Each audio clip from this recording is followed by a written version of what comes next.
ಶ್ರೀ ಗಣಪತಿ ಶಾರದಾ ಗುರುಭ್ಯೋ ನಮಃ. ಯತ್ರ ಯೋಗೇಶ್ವರ ಕೃಷ್ಣೋ ಯತ್ರ ಪಾರ್ಥೋ ಧನುರ್ಧರಃ ಯತ್ರ ಶ್ರೀ ವಿಜಯ ಭೂತಿರ್ಧ್ರುವ ನೀತಿರ್ಮತಿರ್ಮಮ. ಶ್ರೋತೃಗಳಿಗೆ ಶ್ರೀ ಅಳಸಿಂಗರಾಚಾರ್ಯ ವಿರಚಿತ ಶ್ರೀ ವ್ಯಾಸ ಮಹರ್ಷಿ ಪ್ರಣೀತ ಶ್ರೀಮನ್ ಮಹಾಭಾರತದ ಶಾಂತಿ ಪರ್ವದಲ್ಲಿ ವ್ಯಾಸಾಜ್ಞೆಯಿಂದ ಶುಕನು ತತ್ವವನ್ನು ತಿಳಿಯುವುದಕ್ಕಾಗಿ ಮಿಥಿಲೆಯಲ್ಲಿದ್ದ ಜನಕನ ಬಳಿಗೆ ಬಂದುದು ಎಂಬ 333ನೆಯ ಅಧ್ಯಾಯಕ್ಕೆ ಸ್ವಾಗತ. ಭೀಷ್ಮನು ಯುಧಿಷ್ಠಿರನನ್ನು ಕುರಿತು ಹೇಳುತ್ತಿರುವನು. ಓ ಧರ್ಮರಾಜ, ಆ ಶುಕನು ಕೇವಲ ಮೋಕ್ಷವೊಂದನ್ನೇ ಚಿಂತಿಸುತ್ತಾ ಒಮ್ಮೆ ತನ್ನ ತಂದೆಯ ಬಳಿಗೆ ಬಂದು ವಿನಯದಿಂದ ನಮಸ್ಕರಿಸಿ, ಜನಕ, ನೀನು ಮೋಕ್ಷ ಧರ್ಮಗಳನ್ನು ಚೆನ್ನಾಗಿ ತಿಳಿದವನು, ಮಹಾತ್ಮನು, ನನ್ನ ಮನಸ್ಸಿಗೆ ಒಳ್ಳೆ ಶಾಂತಿಯುಂಟಾಗುವಂತೆ ನನಗೆ ಆ ಮೋಕ್ಷ ತತ್ವವನ್ನು ಉಪದೇಶಿಸಬೇಕು ಎಂದನು. ಅದಕ್ಕೆ ಆ ವ್ಯಾಸನು, ಕುಮಾರ, ಮೋಕ್ಷ ತತ್ವವನ್ನೇ ಅಲ್ಲದೆ ನಾನಾ ಧರ್ಮಗಳನ್ನೂ ನೀನು ಅಧ್ಯಯನ ಮಾಡಬೇಕು ಎನ್ನಲು ಶುಕನು ತಂದೆಯ ಆಜ್ಞೆಯಂತೆ ಯೋಗ ಸಾಂಖ್ಯಗಳನ್ನೆಲ್ಲ ಪೂರ್ಣವಾಗಿ ತಿಳಿದುಕೊಂಡನು. ಆಮೇಲೆ ವ್ಯಾಸನು ತನ್ನ ಮಗನಲ್ಲಿರುವ ಬ್ರಹ್ಮ ತೇಜಸ್ಸನ್ನು, ಬ್ರಹ್ಮ ಸಮಾನವಾದ ಅವನ ಶಕ್ತಿಯನ್ನು ತಿಳಿದು ಮೋಕ್ಷ ಧರ್ಮಗಳನ್ನೆಲ್ಲ ತಿಳಿಯುವುದಕ್ಕೆ ಆತನು ಸಮರ್ಥನೆಂದು ತೋರಿದ ಮೇಲೆ ಅವನನ್ನು ಕುರಿತು, ವತ್ಸ, ನೀನು ಮಿಥಿಲಾಧಿಪತಿಯಾದ ಜನಕನ ಬಳಿಗೆ ಹೋಗು, ಅವನು ನಿನಗೆ ಮೋಕ್ಷ ವಿಚಾರವನ್ನೆಲ್ಲ ಚೆನ್ನಾಗಿ ತಿಳಿಸುವನು ಎಂದನು. ಒಡನೆ ಶುಕನು ತಂದೆಯ ಆಜ್ಞೆಯಂತೆ ಮೋಕ್ಷದ ರಹಸ್ಯವನ್ನು, ಧರ್ಮನಿಷ್ಠೆಯನ್ನು ತಿಳಿಯುವುದಕ್ಕಾಗಿ ಜನಕನ ಕಡೆಗೆ ಹೊರಡಲು ನಿಶ್ಚಯಿಸಿದನು. ಆಗ ತಿರುಗಿ ವ್ಯಾಸನು ಶುಕನನ್ನು ಕರೆದು, ಕುಮಾರ, ನಿನಗೆ ಕೆಲವು ನೀತಿಗಳನ್ನು ತಿಳಿಸುವೆನು. ನೀನು ಇಲ್ಲಿಂದ ಜ್ಞಾನಾರ್ಜನೆಗಾಗಿ ಗುರುವಿನ ಬಳಿಗೆ ಹೋಗುವಾಗ ಸಾಮಾನ್ಯ ಮನುಷ್ಯನು ಹೋಗತಕ್ಕ ರೀತಿಯಿಂದ ಹೋಗಬೇಕಲ್ಲದೆ ಗರ್ವದಿಂದ ಹೋಗಬಾರದು. ನಿನಗೆ ಯೋಗ ಪ್ರಭಾವದಿಂದ ಉಂಟಾದ ಆಕಾಶ ಗಮನದಿಂದಲೂ ಹೋಗಬಾರದು.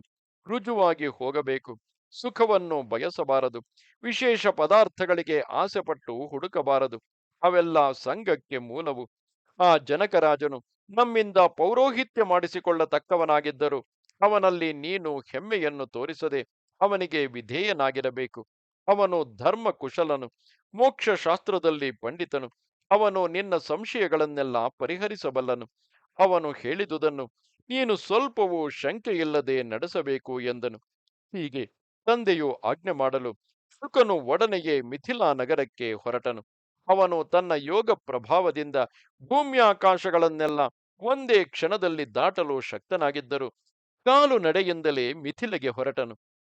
ನದಿ ನದ ತಟಾಕಗಳಿಂದಲೂ ಪರ್ವತಗಳಿಂದಲೂ ಕಾಡಾನೆಗಳಿಂದಲೂ ಮೃಗಗಳಿಂದಲೂ ತುಂಬಿದ ಅರಣ್ಯಗಳನ್ನೆಲ್ಲ ದಾಟಿ ಮುಂದೆ ಮೇರುವಿಗೆ ಸೇರಿದ ಇಲಾವೃತ ವರ್ಷ ಹರಿವರ್ಷಗಳನ್ನು, ಅದರಿಂದಾಚೆಗೆ ಹಿಮಾಲಯದಲ್ಲಿರುವ ಕಿಂಪುರುಷ ವರ್ಷವನ್ನು ದಾಟಿ ಭಾರತ ವರ್ಷವನ್ನು ಸೇರಿದನು. ಅವನು ಹೋಗುವ ದಾರಿಯಲ್ಲಿ ಚೀನರು ಹೂಣರು ವಾಸಿಸತಕ್ಕ ನಾನಾ ದೇಶಗಳನ್ನು ನೋಡುತ್ತಾ ಆರ್ಯಾವರ್ತವೆಂಬ ದೇಶಕ್ಕೆ ಬಂದನು.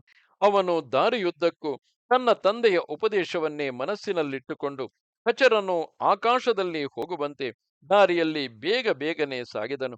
ಅವನು ಅಲ್ಲಲ್ಲಿ ರಮ್ಯವಾದ ಪಟ್ಟಣಗಳನ್ನು, ಸಂಪತ್ ಸಮೃದ್ಧಿಯುಳ್ಳ ನಗರಗಳನ್ನು, ವಿಚಿತ್ರ ರತ್ನಗಳನ್ನು ನೋಡುತ್ತಾ ಹೋದರೂ ಅವುಗಳನ್ನು ನೋಡದವನಂತೆಯೇ ಪ್ರಯಾಣ ಮಾಡುತ್ತಿದ್ದನು. ಅವನಿಗೆ ದಾರಿಯಲ್ಲಿ ರಮ್ಯೋದ್ಯಾನಗಳು, ದೇವಾಲಯಗಳು, ಪುಣ್ಯ ತೀರ್ಥಗಳು ಆಗಾಗ ಕಣ್ಣಿಗೆ ಬೀಳುತ್ತಿದ್ದವು. ಸ್ವಲ್ಪ ಕಾಲದಲ್ಲಿಯೇ ಜನಕನ ಆಳ್ವಿಕೆಗೆ ಒಳಪಟ್ಟ ವಿದೇಹ ದೇಶವನ್ನು ಸೇರಿದನು. ಆ ದೇಶದ ನಡುವೆ ರಸವತ್ತಾದ ಅನ್ನ ಸಮೃದ್ಧಿಯಿಂದಲೂ ಭೋಜ್ಯ ವಸ್ತುಗಳಿಂದಲೂ ಗೋ ಸಮೂಹಗಳಿಂದಲೂ ತುಂಬಿದ ಎಷ್ಟೋ ಗ್ರಾಮಗಳು ಕಾಣಿಸಿದವು. ಅಲ್ಲಿನ ವೃಕ್ಷಗಳೆಲ್ಲವೂ ಪುಷ್ಪ ಭರಿತಗಳಾಗಿದ್ದವು. ಎಲ್ಲಿ ನೋಡಿದರೂ ಗದ್ದೆಗಳು ಪೈರುಗಳಿಂದ ಶೋಭಿಸುತ್ತಿದ್ದವು. ಹಂಸ ಸಾರಸಾದಿ ಪಕ್ಷಿಗಳಿಂದ ತುಂಬಿದ ತಾವರೆ ಕೊಳಗಳು ಸಾವಿರಾರು ಸಂಖ್ಯೆಯಿಂದ ಕಾಣಿಸುತ್ತಿದ್ದವು. ಇಂತಹ ವಿದೇಹ ದೇಶದ ಸಮೃದ್ಧಿಯನ್ನು ನೋಡುತ್ತಾ ಮಿಥಿಲಾ ನಗರವನ್ನು ಸಮೀಪಿಸಿ ಮೊದಲು ಆ ಪಟ್ಟಣದ ಹೊರಗಿನ ರಮ್ಯವಾದ ಉಪವನಕ್ಕೆ ಬಂದಿಳಿದನು. ಅಲ್ಲಿ ಆನೆಗಳು, ಕುದುರೆಗಳು, ರಥಗಳು, ಸ್ತ್ರೀ ಪುರುಷರು ತುಂಬಿರುವರು. ಆ ರಮ್ಯ ಸ್ಥಳವನ್ನು ನೋಡಿದರೂ ನೋಡದಂತೆಯೇ ಅದನ್ನು ದಾಟಿ ಹೋದನು. ಅವನು ನಡೆಯುವಾಗಲೆಲ್ಲ ಮೋಕ್ಷ ವಿಷಯವನ್ನೇ ಚಿಂತಿಸುತ್ತಾ ಆತ್ಮಾರಾಮನೆನಿಸಿ ಪ್ರಸನ್ನ ಮನಸ್ಕನಾಗಿದ್ದನು. ಅವನು ಪಟ್ಟಣದ ಹೆಬ್ಬಾಗಿಲಿಗೆ ಹೋದೊಡನೆ ಅಲ್ಲಿದ್ದ ದ್ವಾರಪಾಲಕರು ಅವನನ್ನು ಮುಂದೆ ಹೋಗದಂತೆ ತಡೆದರು. ಆಗಲೂ ಅವನು ಸುಮ್ಮನೆ ಧ್ಯಾನ ಮಾಡುತ್ತಾ ನಿಂತು ಬಿಟ್ಟನು. ಆಮೇಲೆ ದ್ವಾರಪಾಲಕರು ಆತನ ಸ್ವಭಾವವನ್ನು ತಿಳಿದು ತಾವಾಗಿಯೇ ಮುಂದೆ ಕಳುಹಿಸಿಬಿಟ್ಟರು. ಆಮೇಲೆ ಅವನು ಜನಸಮೃದ್ಧವಾದ ರಾಜಮಾರ್ಗದಲ್ಲಿ ನೆಟ್ಟಗೆ ಹೊರಟು ರಾಜಗೃಹದ ಬಳಿಗೆ ಬಂದನು. ಅಲ್ಲಿ ನಿರ್ಭಯವಾಗಿ ಪ್ರವೇಶಿಸಲು ಮುಂದೆ ಹೋದಾಗ ಅಲ್ಲಿಯೂ ಹೊರಭಾಗದ ಕಾವಲುಗಾರರು ತಡೆದು ಬಿಟ್ಟರು. ಆಗಲೂ ಅವನು ಅವರ ಮೇಲೆ ಕೋಪಿಸದೆ ಹಸನ್ಮುಖನಾಗಿ ಮೌನದಿಂದಲೇ ನಿಂತಿದ್ದನು. ಆಗ ಅವನಿಗಾದರೂ ದಾರಿ ನಡೆದ ಆಯಾಸ ಒಂದು ಕಡೆ, ಹಸಿವು ಒಂದು ಕಡೆ, ಬಾಯಾರಿಕೆಯೊಂದು ಕಡೆ, ಇಷ್ಟು ಬಾಧೆಗಳಿದ್ದರೂ ಅವನ ಮನಸ್ಸಿನಲ್ಲಿ ಬೇಸರವಾಗಲಿ ಶರೀರದಲ್ಲಿ ಕೃಶತೆಯಾಗಲಿ ಕಾಣಿಸಲಿಲ್ಲ. ಬಿಸಿಲನ್ನು ಬಿಟ್ಟು ನೆಳಲಿಗೂ ಹೋಗದೆ ಹಾಗೆಯೇ ಧ್ಯಾನಪರನಾಗಿ ನಿಂತಿದ್ದನು. ಆಗ ದ್ವಾರಪಾಲಕರಲ್ಲಿ ಒಬ್ಬನು ಸೂರ್ಯನಂತೆ ತೇಜಸ್ವಿಯಾಗಿದ್ದ ಅವನನ್ನು ನೋಡಿ ಕನಿಕರಗೊಂಡು ಯಾವನೋ ಮಹಾತ್ಮನೆಂದು ತಿಳಿದು ವಿದ್ಯುಕ್ತವಾಗಿ ಸತ್ಕರಿಸಿ ಕೈಮುಗಿದು ನಮಸ್ಕರಿಸಿ ಒಳಕ್ಕೆ ಬಿಟ್ಟನು. ಆಮೇಲೆ ಶುಕನು ಆ ರಾಜಗೃಹದ ಮೊದಲನೆಯ ತೊಟ್ಟಿಯನ್ನು ಪ್ರವೇಶಿಸಿದನು.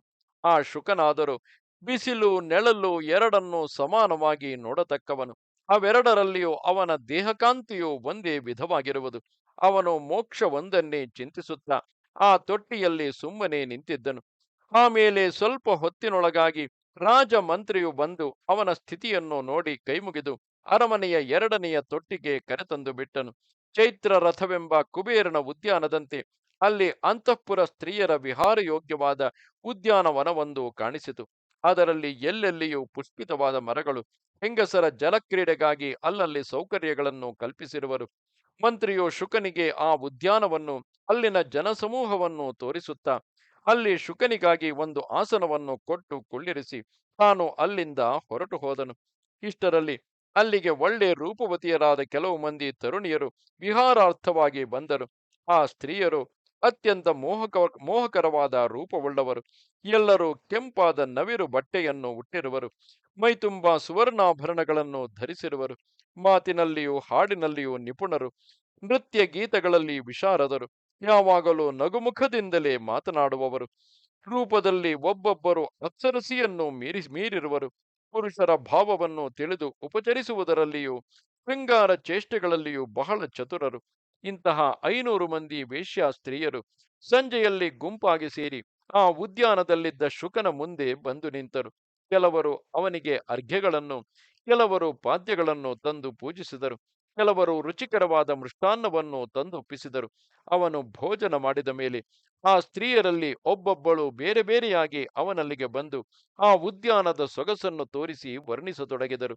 ಅವನ ಮನಸ್ಸನ್ನು ವಶೀಕರಿಸಬೇಕೆಂದು ಅವರಲ್ಲಿ ಒಬ್ಬೊಬ್ಬಳು ಅವನ ಮುಂದೆ ಆಟವಾಡುತ್ತಾ ನಗುತ್ತಾ ಹಾಡುಗಳನ್ನು ಹಾಡುತ್ತಾ ಅವನಿಗೆ ವಿವಿಧೋಪಚಾರಗಳನ್ನು ನಡೆಸಿದಳು. ಆದರೇನು, ಆ ಶುಕನು ವಯಸ್ಸಿನಲ್ಲಿ ಯುವಕನಾದರೂ ಶುದ್ಧ ಮನಸ್ಕನು, ಸಂದೇಹರಹಿತನು, ಶ್ರವಣ ಮನನ ನಿಧಿಧ್ಯಾಸನಗಳೆಂಬ ಮೂರನ್ನು ನಡೆಸಿದವನು, ಜಿತೇಂದ್ರಿಯನು, ಕೋಪವನ್ನು ಜಯಿಸಿದವನು, ಅರಣಿಯಲ್ಲಿ ಹುಟ್ಟಿದವನಾದುದರಿಂದ ಅಯೋನಿಜನು.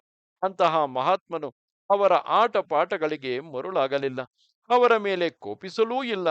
ಆಮೇಲೆ ಆ ಸ್ತ್ರೀಯರು ಒಳ್ಳೆ ಬೆಲೆಯುಳ್ಳ ಮತ್ತು ರತ್ನದ ಜಾಲರಿಗಳಿಂದ ಅಲಂಕೃತವಾದ ಹಾಸಿಗೆಗಳನ್ನು ತಂದು ಅವನಿಗೆ ಕೊಟ್ಟರು. ಕೆಲವರು ದಿವ್ಯಾಸನಗಳನ್ನು ತಂದಿಟ್ಟರು. ಶುಕನು ಕೈಕಾಲುಗಳನ್ನು ತೊಳೆದುಕೊಂಡು ಸಂಧ್ಯೋಪಾಸನೆಯನ್ನು ಮಾಡಿ ಅವರು ಕೊಟ್ಟ ಆಸನದಲ್ಲಿಯೇ ಕುಳಿತನು. ಆದರೇನು, ಆಗಲೂ ಅವನು ತನ್ನ ತಂದೆಯು ಉಪದೇಶಿಸಿದ ಮೋಕ್ಷ ವಿಷಯವನ್ನೇ ಮನಸ್ಸಿನಲ್ಲಿ ಧ್ಯಾನಿಸುತ್ತಿದ್ದನು. ರಾತ್ರಿಯ ಮೊದಲನೆಯ ಭಾಗದಲ್ಲಿ ಕೇವಲ ಧ್ಯಾನಪರನಾಗಿದ್ದು ಆಮೇಲೆ ಹೋಮವನ್ನು ಮುಗಿಸಿ ಮಧ್ಯರಾತ್ರಿಯಲ್ಲಿ ಸ್ವಲ್ಪ ಹೊತ್ತು ನಿದ್ರೆ ಮಾಡಿದನು.